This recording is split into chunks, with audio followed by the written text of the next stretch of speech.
call the regular meeting of the Mount Clemens Board of Education to order. Call the roll, please.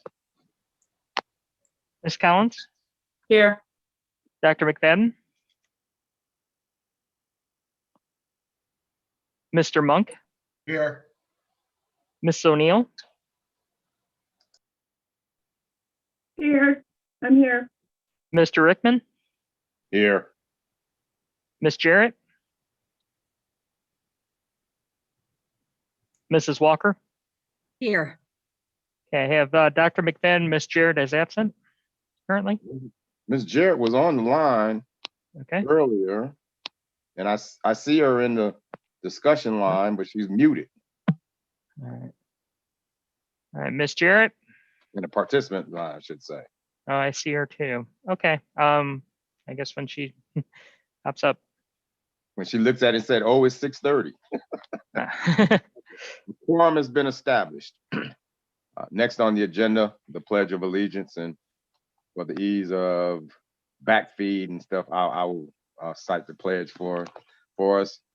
I pledge allegiance to the flag of the United States of America and to the republic for which it stands, one nation under God, indivisible, with liberty and justice for all. Next on the agenda are citizens' comments. This is the portion of the meeting where you, the citizens, can address the board with any of your questions, comments, or concerns. We ask that you raise your hand or type something in the chat so you can be recognized. We ask that you state your name and address. Also, be mindful that you have 3 minutes by which to make your inquiries or your statements.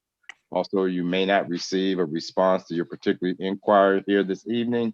And last and not least, I ask that you address all questions, comments, and concerns to the chair. The agenda is now open for citizens' comments.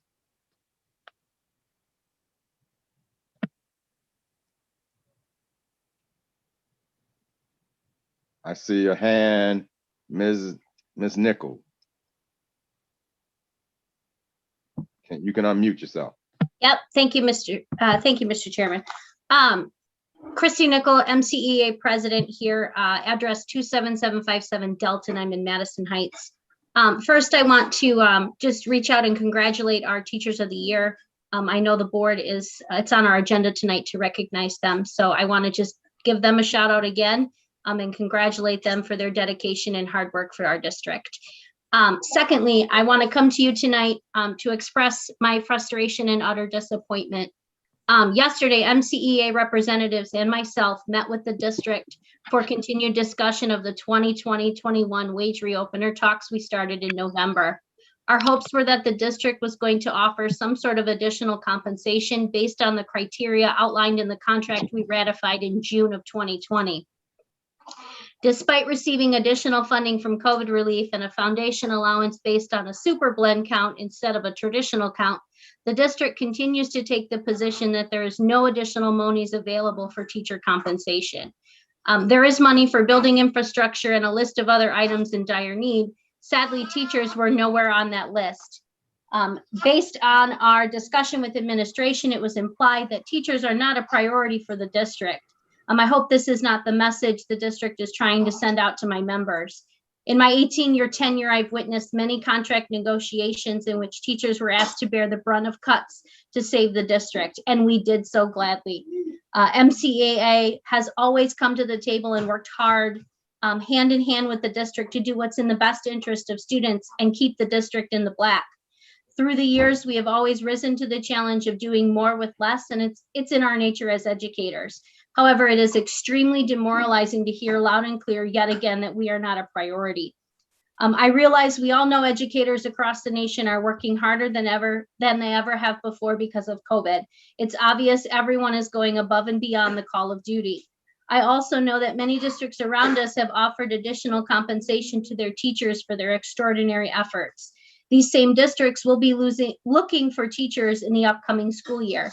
If we do not take steps to compensate our teachers appropriately, we could lose people, and we don't want to do that at this point. We have worked way too hard this year to get our curriculum and our standards aligned and unpacked. What incentive do our teachers have to stay in Mount Clemens at this point? I'm asking the board to make teachers a top priority, show some appreciation for our hard work and our dedication, and work with MCEA to offer appropriate compensation. Thank you. Thank you for your comments. The agenda is still open for citizens' comments.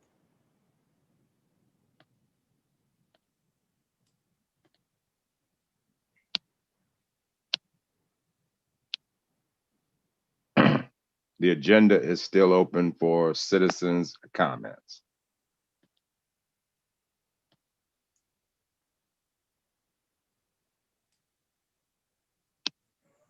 Last call for citizens' comments. Do you see anybody, Mr. Lindenberg? No, sir. Thank you, sir. Seeing or hearing none, moving the agenda.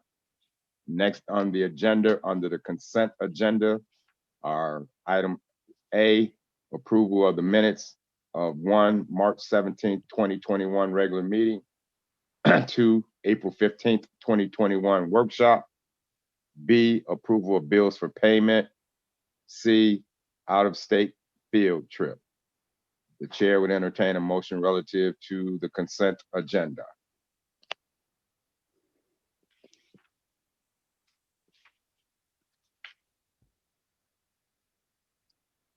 The chair will entertain a motion relative to the consent agenda. Mr. President, I move to approve the consent agenda, Thank item you. A, B, and C. Thank you, Dr. McFadden. It was moved by Member McFadden to approve the consent agenda, items A, B, and C. Is there a second? Support. It sounds like Ms. Walker. You got it.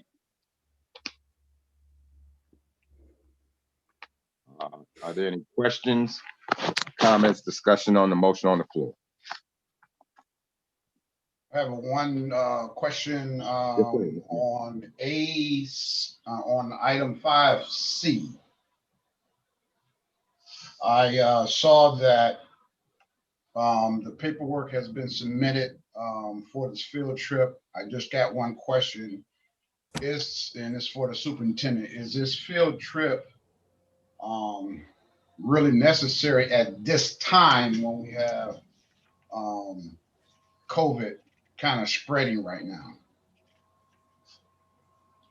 I want to say that I do feel that this field trip is necessary at this time. Our students have lost and missed out on so many things this past year and a half in terms of their education, in terms of opportunity, and in terms of experience. I would hope that the board would approve this trip. In the paperwork that you received, you'll see all of the information that Ms. Holt has provided for you in terms of how we're going to keep the kids safe, what the trip is going to look like, how it will be paid for, etc. This is a trip that students all over Michigan take, and I would hope that our students will be able to have this opportunity as well. Yeah, this trip is nothing new to the district. But I have sort of a slight concern about sort of kind of piggybacking on what Mr. Monk had mentioned. We can't predict what the numbers are gonna be, but is there a pullout date if numbers don't go down?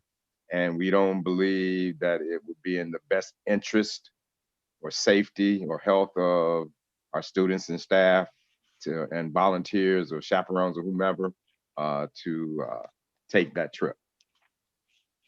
Hello, Ms. Holt here. I am the chaperone and teacher in charge of this field trip and the one who has submitted all the paperwork along with one of our math teachers, Ms. Sizemore.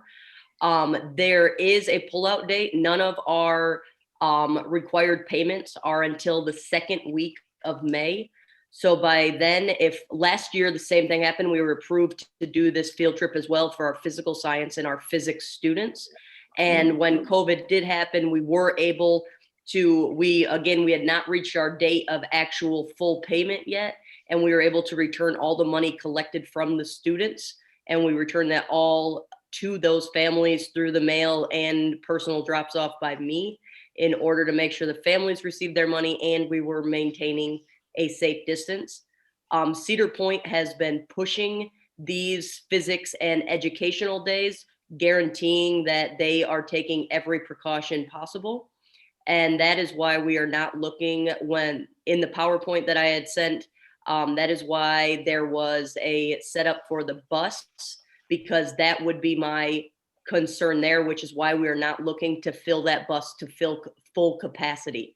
We still want to be able to separate the students. We still want to be able to require masks, but Cedar Point I listed Cedar Point safety regulations in the PowerPoint as well for how they are maintaining the park. The other benefit of Cedar Point is that it is outside. So as long as again, if the numbers do continue to go up, I completely support your decision for us backing out. But I would hope that we could at least continue until that point where our money is completely due, that we would know for a fact we would have to pull out then to see what happens with these numbers in the next 3 weeks. Thank you. Any additional questions, comments, concerns? Looking at the information that Ms. Holt put together, I have 100% confidence that our students are in good hands and the process. I trust the process and believe that this can be accomplished. I believe we'll be safe. I think the numbers might go down, but we don't know about mights or maybes. So good job putting it together, Ms. Holt. Appreciate it. Thank you. And I agree with the statement from Ms. Beals that this was a trip we tried to offer to our students last year and had to pull out. So I would really hope that this year we're going to offer it to those students who missed out last year as well. And then hopefully this is something we can continue on an annual basis, as with the hopes that everything is dying down around us. So fingers crossed.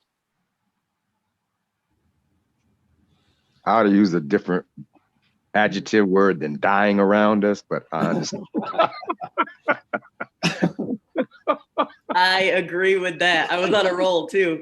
I mean, I'll just make an additional comment. My comment is not against this trip. This Cedar Point trip is nothing new. This school district is doing this Cedar Point trip for a long time.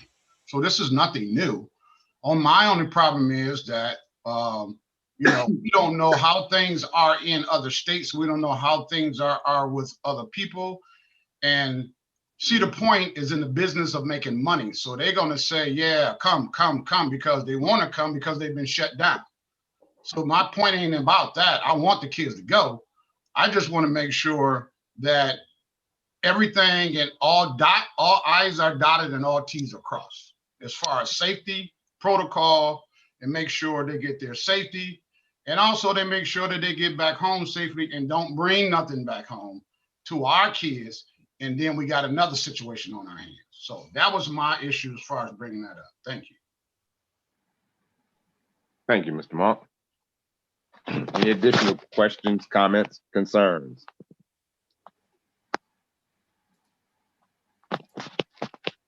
Hearing or seeing none?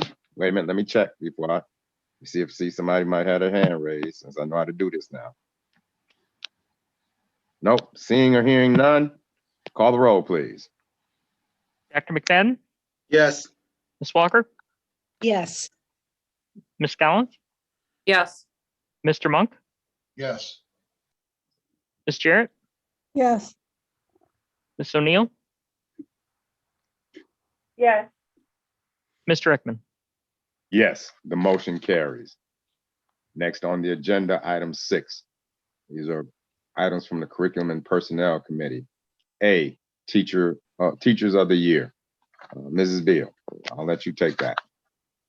Actually, I'm going to let Miss Tomlinson take that. She has been She has been shepherding this through from the very beginning of the process for our Teachers of the Year. We are very, very proud of our Teachers of the Year, and I'm going to ask Ms. Tomlinson to introduce them and their principals, who have some words to say about each one of them. Hi, good evening.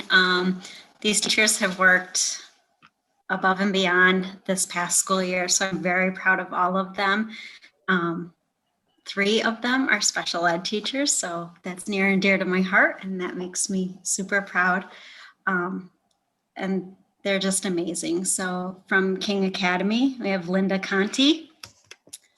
From Seminal Academy, Allison Volks. From Mount Clemens Middle School, Karen Ingram. And from Mount Clemens High School, Ravon Martin. And at this time, I'll turn it over to Ms. Lassick, who's going to speak first for King Academy. Good evening. Thank you for allowing me to dedicate this time to Linda Conti, our Teacher of the Year. As I reflect on the past year and the mountains that Mount Clemens has had to climb, I am beyond honored to have Mrs. Conti navigate this pandemic with us. Mrs. Conti has had to completely rework what teaching looks like and to work tirelessly to connect to students and families. She has done so with flexibility and grace. Her students are her priority. When I asked a student's mother what they thought about Mrs. Conti, I was moved by her response. The mother stated, "Mrs. Conti was my older son's teacher last year and my younger son's teacher this year. She is so heartful. She loves teaching and her students. When I was pregnant and on bed rest, she brought things to our house during a pandemic to help my kids with their homework. She literally made a difference, not only in my kids' lives, but our whole family's life. She puts the faith of humanity back into my belief. She literally has changed our lives." After this conversation with the mother, I thought about how each one of her students is given this opportunity. She is passionate about each and every one of them. Celebrate, celebrate, celebrate. Each one of your students, every chance you get, even the small stuff counts. This is the advice that Mrs. Conti would give to her colleagues and new teachers. This practice of celebration is noticed when you enter her classroom. Students who answer a question correctly or even make an effort to answer, the entire class cheers for that child. Some students clap, some students stand up and cheer, other students squeal in excitement. You can see the students' love for Mrs. Conti. She cares for her students as if each one is her own child. So thank you, Mrs. Conti, for being such a great teacher and a team player for Mount Clemens Community School.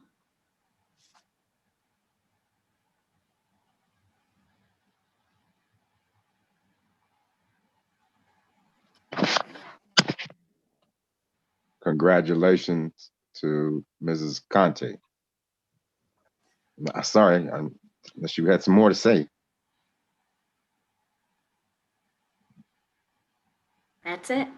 All right, thank you so much. Ms. Tomlinson.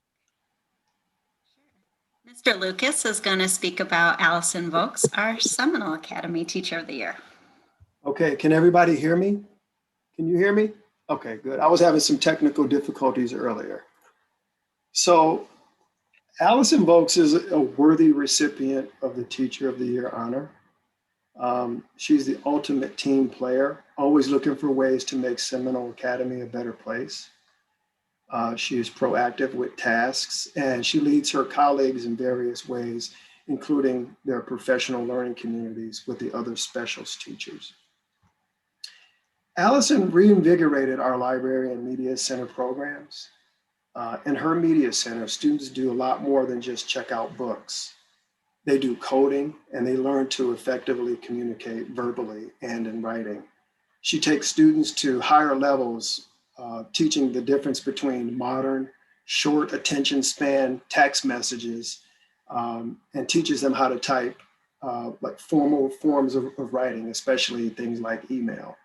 I even picked up a few tips to write better emails from her class. Allison is very helpful in my own settling down period as the principal. She would often come to offer suggestions and support with things such as, this is how you handle it if there are no subs for the day. This is how you split up the kids in different classes for the day when there's no subs. So she really helped me get my feet planted on the ground my first year, and she continues to be really helpful to this day. She's been able to give me some historical perspectives on things that have happened here at Seminole Academy. And she's given me things to reflect on and how to carry on traditions and things of that nature. And like I mentioned before, how to make Seminole a better place. She's helpful to parents and students as well as her peers. She taught everyone how to use Clever badges, and she made sure the laptops were handed out properly once we went to remote learning. She's also working or helping to work on a plan to retrieve those student laptops in a timely fashion. Allison offers standards-based instructions in literacy, media center, and coding. She meets all of the day-to-day challenges in a kind, considerate fashion, and teaches all grade levels to the best of her ability. It takes a special talent to be able to teach students from developmental kindergarten all the way up through 5th grade, and she does that effectively. I'm proud to honor Allison Volks as our 2021 Teacher of the Year from Seminole Academy.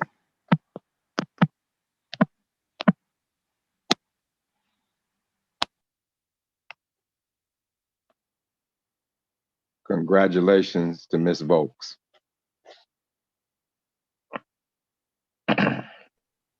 Mrs. Tomlinson. And the remaining two, I turn over to Mr. Duncan for the middle school, Karen Ingram, and high school, Ravon Martin. Good evening, everyone. I have the honor of presenting 2 Teachers of the Year tonight. And when a teacher receives this honor, statements are gathered from those who know the outstanding work and dedication of these honorees. Sometimes it's a bit of a struggle to get students to respond to those requests, even for teachers they absolutely love. This was certainly not the case with both of these teachers. Each student we asked for a statement replied with excitement and returned those statements rather quickly. Clearly, their colleagues hold them with the highest regard, as evidenced as by their selection for the award. And I believe when hearing these responses received from a few of our students, you'll certainly understand how truly worthy both Karen Ingram and Ravon Martin are being our 2021 middle school and high school Teachers of the Year. Karen Ingram is a special education teacher in our middle school. And as you will hear, she is a constant and consistent advocate and source of support for our learners. This is a letter from a current high school 9th grader about Miss Ingram. I'm writing to tell you how important Miss Ingram has been in my education and my daily life. Miss Ingram has been my special education teacher since 6th grade. She took her personal and professional time to ensure that I completed all my work with better understanding. Her patience and care I will always carry with me. I hope that Miss Ingram knows how influential she has been, not only in my life, but also my sister's. Miss Ingram has gone above and beyond for me and my family. I've dealt with trials and tribulations, and many times the one and only person that I could depend on was her. She made sure I was able to get to school and back home. She's helped feed my family. She's even helped with our Christmas times. She's my comfort when I'm doubtful, misunderstood, or just need a smile. She's always there. Miss Ingram deserves this award. She's earned it. And this school district and us students are lucky to have her. Miss Ingram, I personally want to thank you for everything. Because of you, I'm a better student, friend, and daughter. As a high school student, I still struggle with my work, but she is still there. She's become my safety and my calm. I proudly present Karen Ingram to this board as our middle school Teacher of the Year. Miss Ravon Martin is a high school special education teacher who takes on many, many other roles in our building to support all students, not just those on her caseload through their high school years. Like any great mentor, her commitment to the growth of others is glaringly evident. This is a part of a very long letter from a current senior. Miss Martin is a phenomenal teacher who is very reliable when I need assistance with my work, when I ask for information pertaining to my career interests, or even just how school can help. When I'm in need of assistance with that work, she knows the steps that I need to take in order to find the answers myself for my work, and she helps me understand. I know what I wish for my career, and when I told Miss Martin, she helped me create backup plans just in case things go south. She always shares her perspectives on my decisions, but also helps direct me so I can head toward my career goal with no hesitations. She also has a beautiful personality. Our in-person classes are always lively, and she makes sure no students are left out and are always on task. Miss Martin definitely is an amazing teacher who I feel deserves this award. From another senior, teachers play an important part and role in our lives to become successful in careers and in business. To be a great teacher, you must have special qualities like knowledge, confidence, passion, and a good sense of humor. I believe Miss Martin has these qualities and displays them daily. She's always smiling and kind to her students. Her friendly approach is very much liked by everyone throughout the entire school. Miss Martin is also a teacher that really cares about the success of her students and always encourages them to do better. Miss Martin has helped me through a lot during my time in high school. She's helped me get better grades. She's helped me get scholarship money and has helped me get into good universities. So I really appreciate all that she has done for me, and I am extremely grateful. I am very happy and proud to say congratulations, Ms. Martin, for winning High School Teacher of the Year. You very much deserve this award, and may your future be filled with continued success. I am honored to present both these teachers, Karen Ingram and Ravon Martin, as our middle school and high school teachers of the year. Congratulations to Miss Ingram and Miss Martin.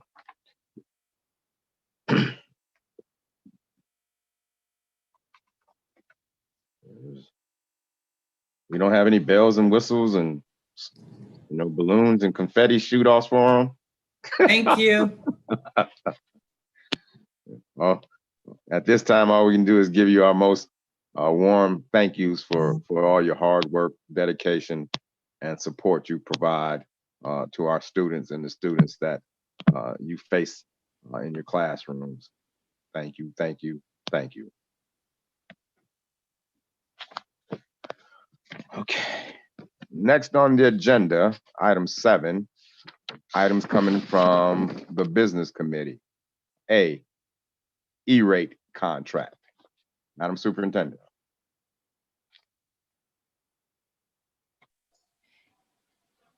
I'm going to pass this on to Mrs. Potter. She discussed all of the E-rate contracts with the Finance Committee last Tuesday.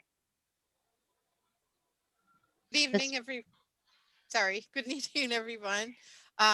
So for those of you who are not aware, E-rate is not new to the district. It is the Universal Service Program for Schools and Libraries, which makes telecommunications and information services more affordable for schools and libraries. Typically, the E-rate program will pay for 90% of approved projects, leaving the district only 10% to cover for those projects to be completed. This year, the district put out 4 RFPs for the following projects. One was for structured cabling, fiber maintenance, wireless networks and electronics, and uninterruptible power supply. We received several bids, and Mr.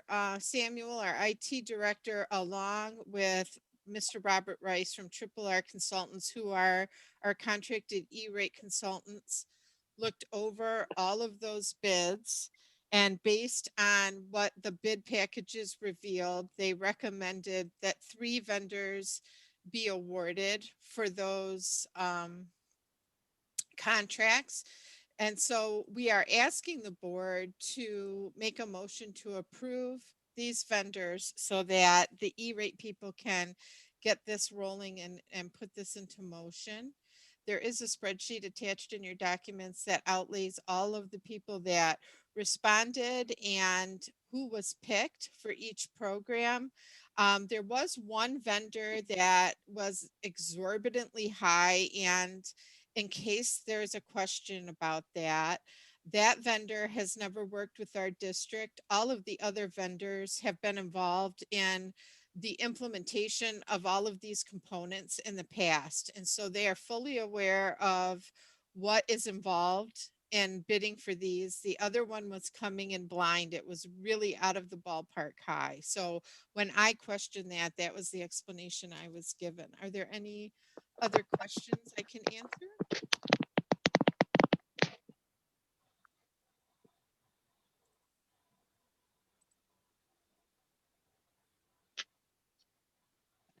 Mr. President, Yes, sir. we did discuss the E-rate contract at the business committee. And I think that was brought up also at the workshop. Yes, we did. Yes. So I don't see the recommendation on the agenda. It may be somewhere in the conclaves of the packet of 110 pages or more, but I don't see it on the agenda. I see where we're going to deal with it, but I don't see the recommendations for what projects on the agenda. Okay, so on the 3-box document that's included under E-rate, there is a paragraph that we are recommending Presidio for the network switches, Amcom for fiber maintenance, Vector for structured cabling, Wi-Fi services, and uninterruptible power supply.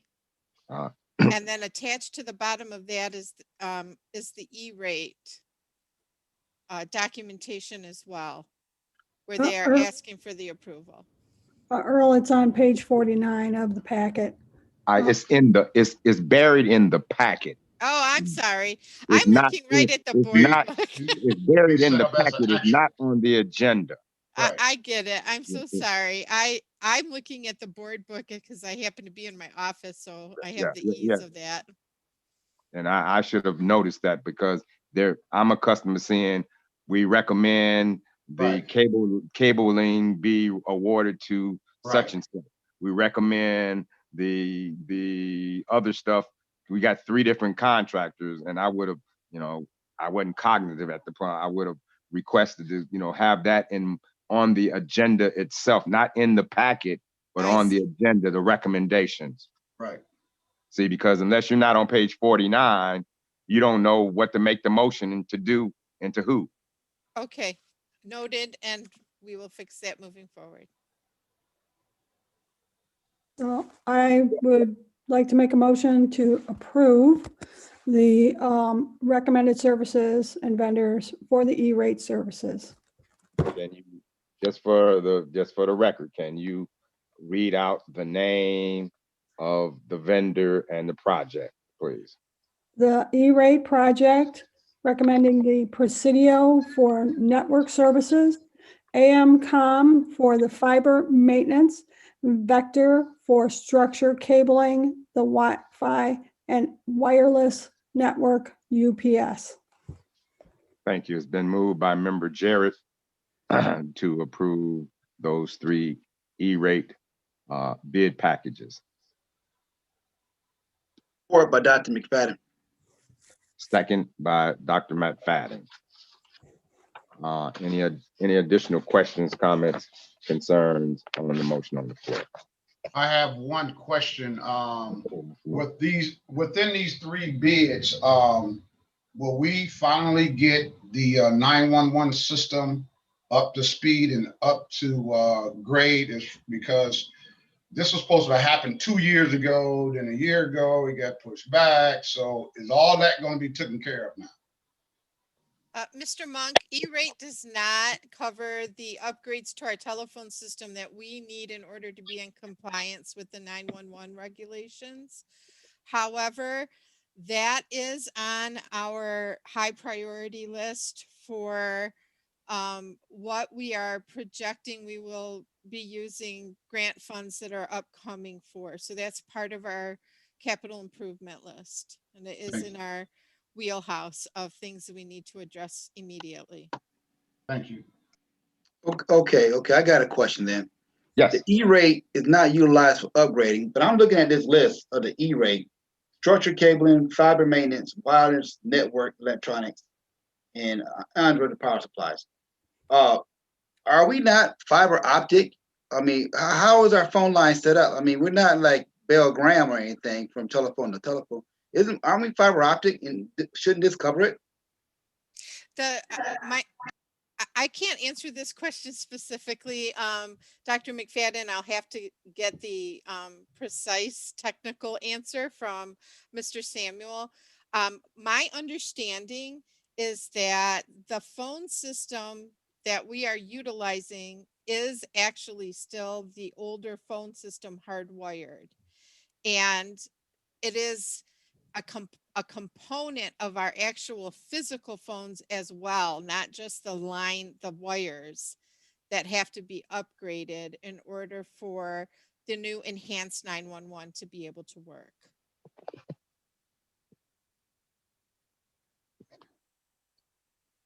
Any additional questions, comments, concerns? Yes. I just heard what Ms. Potter said. Ms. Potter, but I know we're going to probably approve this tonight, but can you find out the information about the fiber optics and see if this E-rate can cover that system? Because why are we on the old system? And that's a discussion we can have at the business meeting, but we need to find out a couple questions and answers to that. Okay, because that doesn't make any sense why we're still doing ancient stuff when everything else is going high speed. I understand, and I will follow up immediately with Mr. Samuel and get you some answers. Any additional questions, comments, concerns?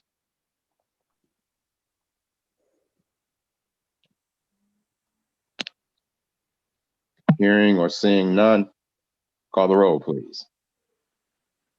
Ms. Jarrett, Yes. Dr. McFadden, Yes. Ms. Collins, Yes. Mr. Monk, Yes. Ms. O'Neill, Yeah. Ms. Walker, Yes. Mr. Rickman. Yes, the motion carries. And just for a point of information for those who might be listening or listening later, we talked about E-rate and we talked about universal rates, or universal tax, I should say. That's that tax on your telephone bill that you always look at and say, what's the universal tax? Well, those universal taxes go to fund these E-rate programs in schools across the country. Just a FYI. Next on the agenda, item 8, Policy Committee. Mrs. Beals, and you're gonna punt it to Mr. Monk probably, or? I will punt this to Mr. Monk. Thank you, Mrs. Beals, and I'm going to punt this to Ms. Collins. Ms. Collins will be presenting the first readings. Ms. Collins. Okay, so first readings, let's see. In December 2014, the U.S. Department of Education released the newly updated Education Department General Administrative Regulations, EDGAR. This major rewrite of regulations was issued after nearly 40 years of very little change in the compliance measures that federally funded programs must meet. The regulations covered the application process, financial management, procurement, inventory management, time and effort, accountability, cost allowability, record retention, and program oversight. The Office of Management and Budget, OMB, has now revised sections of the OMB guidance for grants and agreements, also known as Uniform Grant Guidance. Proposed changes to 2 CFR Part 200 were published in the Federal Register in January 2020. Comments closed on March 23rd, 2020, and final revisions were published in August 2020. Despite the intervening pandemic, OMB released its final revisions to the Uniform Grants Guidance 2 CFR Part 200 right on schedule. The revisions continue the OMB's push for results-oriented accountability for grants, significantly rewrite the section on procurement, an attempt to clarify prior requirements, including provisions related to the period of performance and indirect cost. The revised rules are effective November 12th, 2020. These revisions reflect changes outlined in the President's management agenda. This guidance is intended to focus on improved stewardship and ensuring the American people are receiving value for funds spent on grant programs. The revisions are limited in scope to support implementation of statutory requirements, alignment of these provisions with other federal requirements, and clarification of existing requirements to minimize risk in financial transactions. These new regulations will require some revision to current policies. The greatest focus, however, will continue to be on compliant written procedures relative to many of the financial and program management functions. These procedures will necessarily be district specific, providing a clear picture of how these functions are carried out in the district. The update includes the following policies. Policy 6114, cost principles, spending federal funds, revised October 2020. Policy 6325, procurement, federal grant funds, revised October 2020. Policy 7450, property inventory, revised. Policy 7455, accounting system for capital assets, revised. Policy 5341, emergency medical authorization, revised. This revision is necessary to comply with revisions to the do not resuscitate laws that allow DNR orders for minors under appropriate circumstances. This revision is required to remain compliant with Michigan law. Policy 5342, do not resuscitate orders, DNR for minors, is new. This new policy is necessary to comply with revisions to the do not resuscitate laws that allow DNR orders for minors under appropriate circumstances and require specific procedures school districts must follow if they receive such an order. This policy is in compliance with MCL section 380.1180. Policy 5343, physician order for scope of treatment post, is also new. This new policy is necessary to comply with the new statute setting out specific procedures that school districts must follow if they receive a physician order for scope of treatment for a student. This policy is compliant with MCL section 380.1181. Policy 8450.01, protective facial coverings during pandemic epidemic events, revised. This policy, new in August 2020, is revised to reflect the changes in the recommended exemptions enacted by the Center for Disease Control and Prevention in September 2020. The guidance and content of this revised policy may be included in the district's Restart Reopening Plan for the 2020-2021 school year. This policy provides coverage for students, district employees, volunteers, and visitors. This revised policy is not currently required by statute or regulation, however, is provided for district consideration. Mr. President, I move to submit these policies for first reading. Policy 5341, 5342, 5343, 6114, 6325, 7450, 7455, and 8450.01. Okay, these are first readings. Are there any questions regarding the first reading of these policies? Well, I'm gonna be consistent, Mr. Monk. How many of these are state or federal mandate? I know I heard Ms. Collins, well, you might be able to say, Ms. Collins, that policy 8450.01, protective face covering, that's optional. That's not mandated by federal or state. It's just Correct. being smart. Out of the other 7, how many are state mandated and state or federal mandates? All of them. All the remaining 7 are mandates. Gotcha. So if the board wanted to make any kind of adjustment or change or modification, it could only be the policy 8450.01. That is correct. And then when Ms. Collins was reading, when she gives that MCL, MCL, that's the law. That's the law of reference. Yeah, Michigan codified law. Yeah. All right, any additional questions on the first reading of these 8 policies? These policies will be brought to a future board meeting for second reading and adoption. Moving the agenda, informational items. Item 9. Items come business from the business committee. Are there any questions regarding A, financial reports?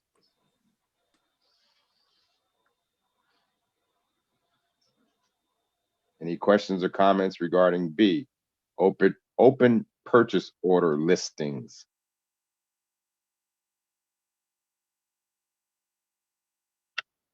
C, contract listings.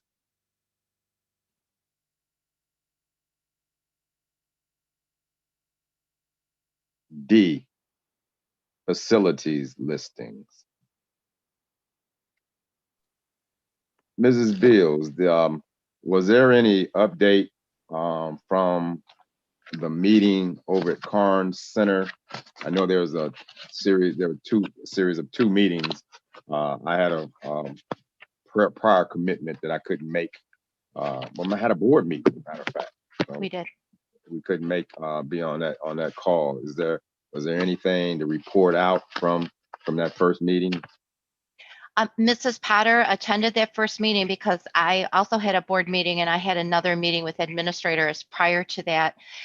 I've requested a write-up from her regarding that meeting, so I will forward that to the board and we can read it at our next board meeting. The next meeting is April 29th. I don't have a Zoom link for that, nor a time, but the city is working on that. Thank you. Mrs. Potter said the meeting went very, very well. She came back very excited about some of the possibilities in regards to Carnes. So I will forward a report to you as soon as I get it from her. Thank you. Any additional questions or comments regarding the facilities listings?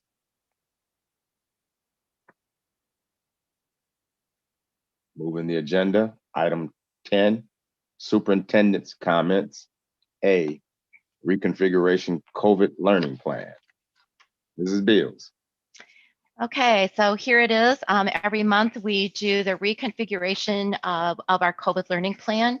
Beginning on March 22nd, our students in cohorts A and B became one cohort, AB, and they returned to school 4 days a week. We are in school Monday, Tuesday, Thursday, Friday, with Wednesday being dedicated to connections with kids, remote learning, and deep cleaning. The two-way interaction rates for all students on the week of March 22nd to the 26th, we were at 98%. The week of the 29th through the 2nd of April, we were at 97%. The week of the 5th through the 9th of April was spring break, and this past week we were at 96% in two-way learning. But what I thought you might be interested in as well, as we've been back since spring break, and I just thought that the board would be interested in where we're at right now in terms of close contacts, positive cases, and students. So I am going to start with King. At King, there is one student that tested positive. One has a probable positive according to the doctor, 4 quarantined students, and 3 students who are out with symptoms. 0 staff is out for any COVID-related issues. At Seminal, we have had 43 close contact quarantine students. We have had 7 positive cases at Seminal. We have 1 teacher out because their child is in quarantine. At the high school, we have had 7 positive student cases, 1 positive teacher case. There are 55 students that are quarantined due to being a close contact, so there's a total of 62 out at the high school. In terms of students, right now we have 1 teacher, 2 teachers in the district that are out either because they actually have COVID or because of their quarantine for being a close contact. Ms. Bill, can you repeat that again? The last thing you said about the 2 teachers out because they actually have COVID. And did you say number of students? I Okay. know. Yes. So one teacher is out due to COVID, and one teacher is out because they have a child that's in quarantine. Okay. So when you say, are you inferring a difference when you say they tested positive and they have COVID? Because you can test positive, which says you had COVID, but you're asymptomatic. Correct. These are teachers or students that have tested positive for COVID. When I said that, so we have 7 at Seminole. We actually have 7 positive cases at the high school, and we have 1 positive and 1 probable at King in terms of students.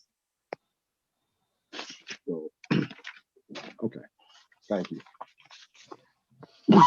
So, Madam Superintendent, the numbers you just gave kind of reinforces what the CDC and Johns Hopkins and everybody is saying, is that now it's starting to really hit the high schools. Is there anything that we're doing different, or anything that you're going to implement differently? I mean, with 7 positive cases and you have 55 kids out in quarantine, those are big numbers. We haven't seen those numbers. So, Correct. So there's a couple of things, Mr. Monk, that I would mention. First is that all of our athletes are tested before meets and weekly, so you cannot participate on an athletic team unless you test negative for COVID. So that's one piece. Our teachers and our students are very, very diligent in terms of wearing masks. I think that for us, what's different from when we chose to go remote in November to now is in November, the cases were affecting our staff, and we did not have the staff to support learning in our schools or to support students and their IEPs. At this time, it's our students that we're being very, very, very careful with students. I was on the phone with the health department today. It's my life every Wednesday, and the cases are high, but they are beginning to decline in Macomb County. Right now in Macomb County, we have 30% of our of all of our residents have already had the vaccines. In addition, it's now open. So if anyone requires or wishes a vaccine, there are spots open. Remember, before it was hard to get a spot. You had to reserve your time. Now in Macomb County, all you need to do is call, and they are ready and waiting for you. They have more places open for students and parents and community members as well. I'm just kind of going through. While you're looking at that, I got another quick question. In the high school, where does the kids fall at? Are they in the first week of quarantine, second week of quarantine, or the 7? Were those just diagnosed positive cases and they've been in quarantine? You know what, Mr. Monk, they're at various places along the line. Some of our students will be out of quarantine as early as the 28th of April. And there are a few or some of the cases that they will be in quarantine until the 3rd of May. Okay, all right. This is the reason why I asked about the field trip, because of this. That was the reason why I asked about the field trip. Mrs. Bill, do we know out of those 55 students that are being quarantined, are any of them to the degree of sickness where they can't participate virtually? At this point, no. All of the students should be able to participate virtually. The children that are quarantined, most of them do not have COVID. They're close contacts, and we, in caution, are keeping them from school. So yes, these students can participate virtually. So just because they're being quarantined is not a medical excuse to miss school. Correct. Gotcha, okay. Now, are we tracking if these students are being in attendance? Yes, we are. Okay, all right, thank you.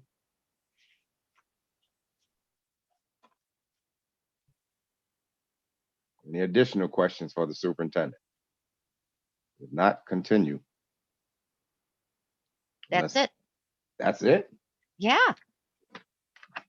Okay. Okay, any additional questions for the superintendent?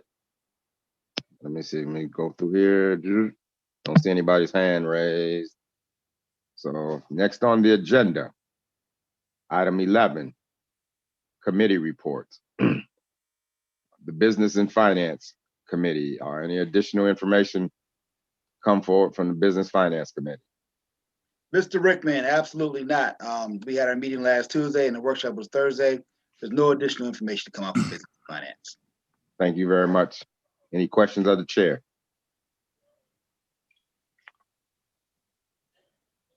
Next, Community Coalition. Mr. Lindenberry. Yes, Saturday is National Drug Take Back Day. We will be doing our local drug take back at the Wilson Gym. It will be a drop off. You can pull up and someone from the Sheriff's Department will remove any unused or expired prescription drugs that you may have, and we will keep them out of our waterways and out of the hands of our young people. So that will be happening on Saturday, the 24th. I'm sorry. Yeah, Saturday, the 24th from 10 to 2 at Wilson Gym. Thank you, sir. Any questions of Mr. Lindenberry?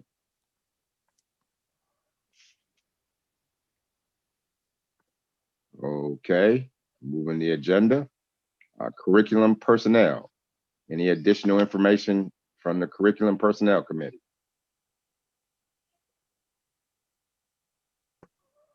Mr. President, I wasn't at the last meeting, so I'm deferring to Stephanie for any information she might have from the meeting. Yes, ma'am. Anything for the good, Miss Stephanie? She's on another Zoom meeting, so she has to switch between the two. Oh, I'm sorry. Yes. You caught me off guard. What are we asking you, right? Yes. we were at the I am going to. I'm sorry. I am in a restorative practice training, and I do apologize. But I am going to throw the mic to Ms. Beal, and I know that she took notes. Please forgive me for this, you guys. You have to forgive me. Well, I'm not forcing any additional information if there's none to be given. Everybody keeps throwing it around, you know. Just say, no additional information, Mr. Chair. I'm sorry. Earl, just quit while you're ahead. Move on. Exactly. I would add one thing. Yes, we are working on creating a really robust and amazing summer school program for our students. There will be 2 4-week sessions. The information will be going out to the students and parents this week, and we encourage all of our students to attend our summer school. The first session will begin on June 28th. The next one will begin on July 26th. We'll be serving breakfast and lunch. We will be transporting the kids to and from summer school. We will have summer school at Seminal for our kindergarten through 5th grade students, and we will have it at the middle school and the high school for our secondary campus. Is there any way, any possibility that we can make it strongly suggestible or basically mandatory for students that are not up to grade level that they have to participate in summer school? At this point, we can't mandate that, of course, because it's outside of the normal school year, but yes, we will make that we will strongly recommend. We are also, the third grade reading law is still in effect, or this will actually be the first year it is in effect. We'll be looking at our M-STEP scores for our third grade students and recommend summer school for students that are struggling in reading. Yeah, man, because we could, even if it went to, sending a personal Oh, yeah. letter to the parent or guardian saying your student is not at grade level, and he or she would benefit strongly from being a participate in the summer school program. Absolutely. I get a lot of calls from parents and emails, and every single time I speak with a parent, I always tell them that it's really important that they send their children to summer school this year. Any additional questions to the superintendent regarding? Okay. Mr. Lindenberry, you're back on the Educational Foundation. I had Mr. Mr. did call me at 6 o'clock last night about a meeting that was going to be beginning in 20 minutes or so. We did have an Education Foundation meeting last night. Yeah, I had another meeting that I had to be a part of, and I told him that I wouldn't be able. So take it away, Mr. Lindenberry. Okay, we met and we will be offering 10 Mount Clemens Commitment Scholarships to the first 10 seniors who apply and are qualified for that scholarship. They will receive $500. We are going to have a deadline of May 21st, which is a Friday, to fill out those applications and get them back in. We will then review them and we will make our determination by Wednesday the 27th, and we will have those prepared before our seniors graduate in June. Any questions of Mr. Lindenberry? If you notice, this is the first time that we've had the Educational Foundation has put a limit on the number of scholarships. That's because the Educational Foundation is running out of money. And without any substantial fundraising activities, the Educational Foundation, I don't know how much longer it will be able to provide any kind of funds, scholarships for our students, and those mini grants to our teachers. So that will be on our agenda for next month. Will be to fundraise or come up with some fundraisers and to try to grow the foundation membership. And they're always looking for younger members. Apparently, at 52, I am considered younger. Yes, you are. You're just in the beginning of stages of the AARP club. All right. Thank you, Mr. Lindenberry. Any additional information from the Policy Committee? No additional information, just a comment. Thank you, Ms. Collins. I couldn't have read that better myself. And Ms. O'Neill will be presenting next board meeting. That's it.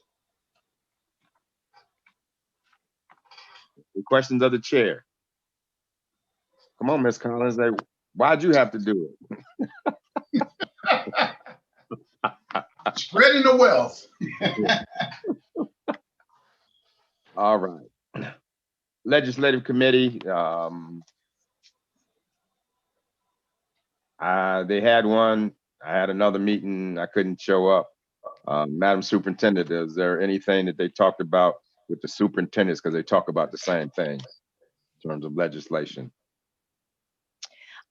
There was some discussion right now about, so right now we're getting 43% of our ESSER money, and that is because the governor vetoed 2 line items, and that one was money to private schools. I think it was 86.7 million, and the other was a 10 million money that was going directly to parents to help them cover COVID-related expenses, especially for over the summer.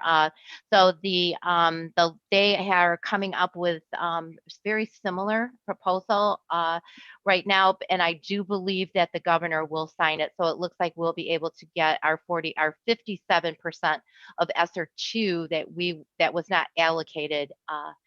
So, and right now that's just about pretty much all that's going on. We've also been advocating to eliminate the third grade reading requirement in terms of this year. Right now, the legislators are not interested in moving on that one. We are also looking at the, so I did the third grade reading. We are also looking at the teacher evaluation piece of it, and the legislators are not interested right now in moving on that either. And the other is student grades, no, I'm sorry, not student grades, school grades, where schools are rated on an A through F. In terms of what this year or this past, I don't know, 16 months have looked like in terms of our schools. We are asking for a waiver on that as well, but there again is no movement, and I'm thinking our guess is that they're not going to move on that. So. Thank you very much, Madam Superintendent. Are there any questions?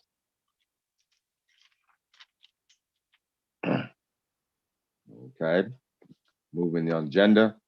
Item 12, a personnel matter. A, termination. Madam Superintendent, for an employee termination, the employee has the option to request a closed session. If they don't request a closed session, or they're not in attendance, it's been noted on the agenda and they were duly notified of their time to address the board, that those matters will be addressed in an open meeting. So my question to you, has the employee requested a executive session, closed session? The employee has not requested a closed session. I'm just checking my email. Nope. I just thought I'd give it one more chance to check my email. So the employee has not requested a closed session. So the termination will be in open session. We're to agenda item 12A, termination. Madam Superintendent or Ms. Tomlinson, I don't know who, so I'll give it to you. Ms. Tomlinson will be speaking to this. Good evening again.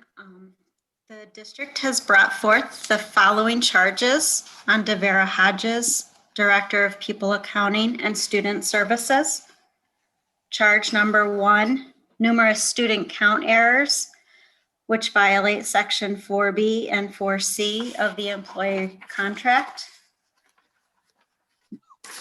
Charge 1B, homeless student error, which also violates paragraphs 4B and 4C of the contract.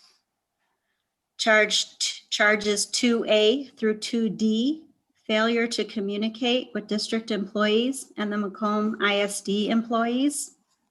2A, failure to provide additional information to the Macomb Intermediate School District.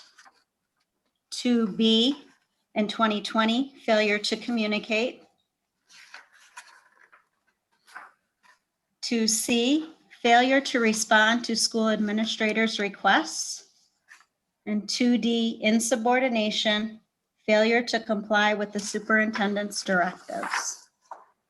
At this time, we feel that these charges show a preponderance of evidence that Ms. Hodges engaged in a pattern of poor performance, which is in violation of her employment contract, and we are recommending termination of employment.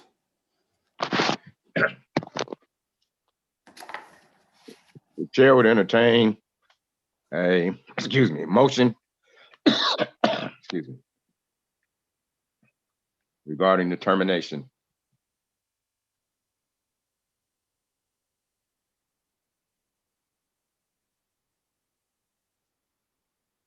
Chair would entertain a motion regarding the termination. Moved. Support. Moved by Member Walker, second by Member Jarrett. Are there any questions, comments, or concerns with the motion on the floor? Earl, I got a question. On this termination process, is this supposed to be a board action, or could it just be taken, I thought it was like a superintendent on down type of situation. Why does there gotta be an action item on this? This was at the recommendation of our attorney because of the way the contracts for the administrators were written. We are in the process of redoing administrator contracts so that we won't have to do this again. But this is according to the way the contract was written and the recommendation of Trune. So with that being stated, with all the administrators with their contracts currently, if something happens, it still have to go through this process? Or are we going to rewrite everybody and try to be at the point of new contracts? We are looking at rewriting everybody at the point of new contracts. If you'll recall 2 years ago with the high school principal, that also came before the board. Same contract, same type of contract. Any additional questions, comments, concerns? And now the individual that's being terminated, when you spoke with them, or have you spoke with them at all, or just no contact whatsoever? We had a meeting with the employee last week, Monday or Tuesday. I don't have my, oh, actually I do have my notes. So if you need an exact date, I can find that for you. But April 14th. The 14th of April. So and we indicated then what the issues were. We gave her a copy of all of the charges. We gave her an opportunity to respond. She verbally stated that she would resign, but we requested it be in writing, and she said she would follow up, and she did not. And with the vote tonight, this is going to be effective immediately, or there's going to be a process like the end of the month, or how's it going to work out? It's effective today. It will be effective April 21st. And you just need a board approval to execute the contract? Correct.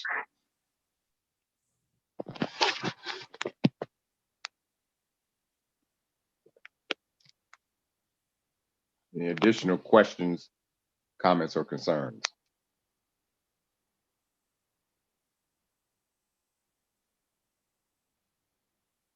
Hearing or seeing none, call the roll, please. Mrs. Walker, Yes. Ms. Jarrett, Yes. Ms. Collins, Yes. Mr. Monk, Yes. Ms. O'Neill, Yes. Dr. McFadden, Yes. Mr. Rickman. Yes, motion carries. Next item on the agenda are executive session for personnel matter, superintendent contract negotiation. Chair would entertain a motion to go into executive session for the purpose of superintendent negotiations. So moved. Moved by member Walker, Support. second by member Jarrett. Any questions, comments, concerns regarding the motion on the floor? Hearing or seeing none, call the roll, please. Ms. Walker, Yes. Ms. Jarrett, Yes. Ms. Collins, Yes. Mr. Monk, Yes. Ms. O'Neill, Yes. Dr. McFadden, Yes. Mr. Rickman. Yes, motion carries. The meeting goes into executive session at 7:43. Mr. President, I move to come out of executive session. It's been moved by member McFadden to come out of the executive session, Support. second by member Jarrett. Any questions on the motion on the floor? Call the roll, please. Okay, Dr. McFadden, Yes. Ms. Jarrett, Yes. Ms. Collins, Yes. Mr. Monk, Did he make it? Oh, Yes. he's here. Yeah. Mr. Yeah. Monk said yes. Okay, Ms. O'Neill, Yes. Ms. Walker, Yes. Mr. Rickman. Yes, the motion carries. Next item on the agenda is superintendent contract. Based on discussion with the board and the superintendent, the board is proposing to Mrs. Beal to enter into a 2-year agreement with the ISD for the services of Mrs. Beals as the superintendent of Mount Clemens Community School District. The addendum to her current contract would be 10 personal paid days per year, payout at the end of each year for any unused days. The Chair would entertain a motion regarding the following recommendation. So moved. Moved by Member Monk, Support. second by Member Walker. Any questions, comments, concerns on the motion on the floor? Hearing and seeing none, call a roll, please. Mr. Monk, Yes. Ms. Walker, Yes. Ms. Collins, Yes. Ms. Jarrett, Yes. Ms. O'Neill, Yes. Dr. McFadden, Yes. Mr. Rickman. Yes, the motion carries. Item 13 on the agenda, board comments. We'll start with Ms. O'Neill this evening.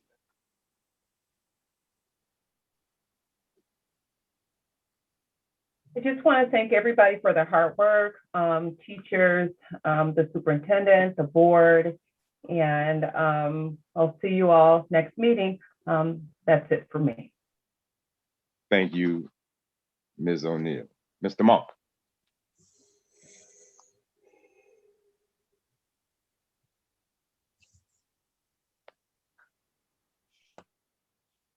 Mr. Monk.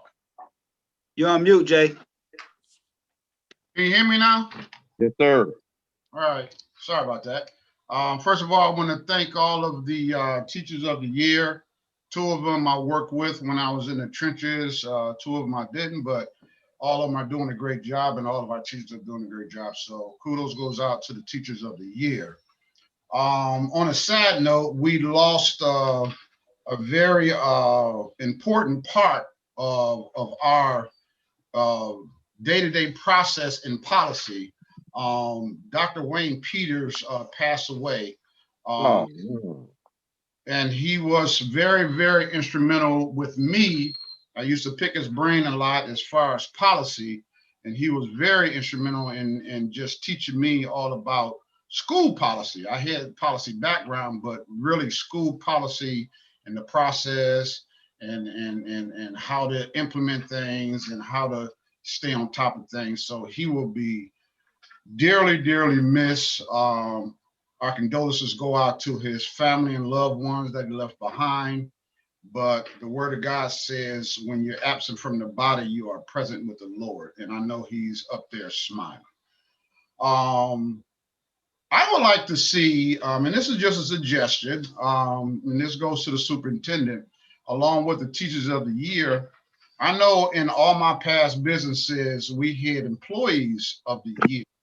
To see maybe a program put together for an employee of the year for each building. That takes it outside of the teacher, because not only with the teachers, we also have support staff, we have, you know, a wide variety of people who come together to make sure that our students are having the best experience possible and getting the best learning possible. So maybe we can put together some type of employee of the year for each building. That will give us 4, 1 for King, 1 for Seminole, 1 for the middle school. Just going forward, just to maybe boost morale, and also just saying, you know, take that little extra yard of saying thank you to non-teachers that we have in our buildings. Thank you to everybody.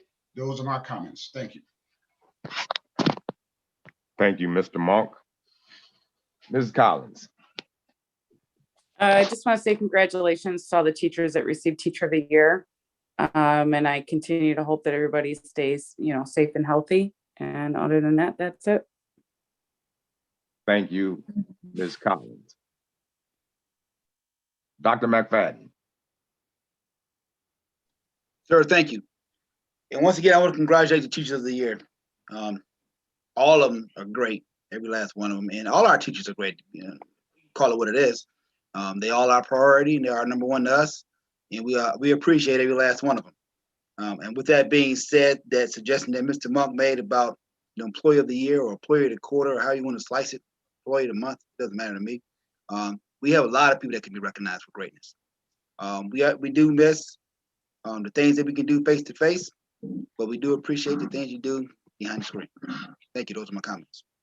Thank you, Dr. McFadden. Mrs. Jarrett. Thank you. I would like to thank all those teachers that, the teachers that were mentioned for the appreciation. I'm just very glad that we have the great teachers that we do have at Mount Clemens. They are exceptional, as well as the administrators and the staff who support them and the students. It's amazing, phenomenal thing that you guys do. I would also like to reflect on this past year, and since we've been through a lot with COVID and a lot of other issues in the media news and stuff. It's a challenge, but it's a challenge we've been overcoming, and with the assistance of our administration and all the people on the board to do these things, that make the decisions that we have to make to ensure that our school is viable. I know we're going to come out this stronger as a school. I just want to say my last thing is, once a bather, always a bather. And thank you. Thank you, Mrs. Jarrett. Ms. Walker. I want to echo the sentiments of my board members and congratulate the teachers.